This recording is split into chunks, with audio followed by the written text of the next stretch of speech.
আপনি কি লক নেসের দানব নেসি সম্পর্কে শুনেছেন? লক নেস স্কটল্যান্ডে একটি খুব বড় এবং গভীর হ্রদ। অনেকেই মনে করেন সেখানে একটি দানব বাস করে। নেসির প্রথম প্রতিবেদন ছিল ষষ্ঠ শতাব্দীতে।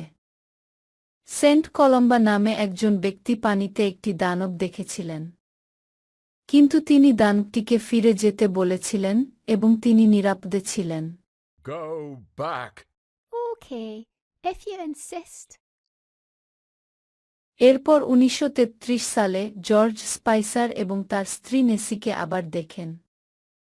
নেসি তাদের গাড়ির সামনে রাস্তা পেরিয়ে গিয়েছিল।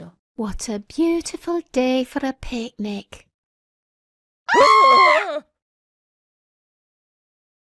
পরের বছর নেসির একটি ছবি তোলা হয় যা খুব বিখ্যাত হয়ে ওঠে। এটি একজন ডাক্তার তুলেছিলেন, তবে পরে জানা যায় ছবিটি ভুয়া।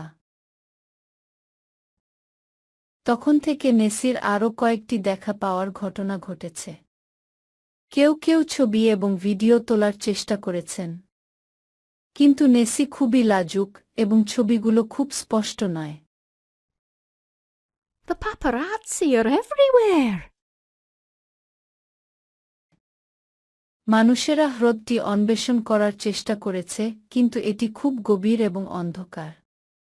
কেউ কেউ হ্রদটি পর্যবেক্ষণ করেছেন, আবার কেউ কেউ পানির নিচে ক্যামেরা, মাইক্রোফোন এবং সোনারের মতো যন্ত্রপাতি ব্যবহার করে এটি সাবধানে স্ক্যান করেছেন।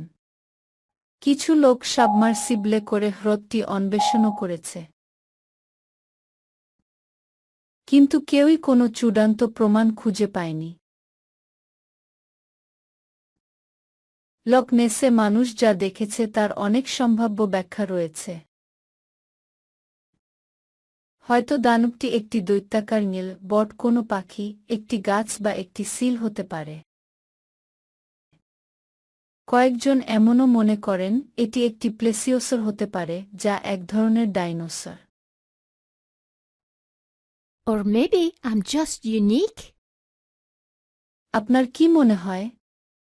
আপনি কি বিশ্বাস করেন যে নেসি লক নেসের দানব সত্যিই বিদ্যমান?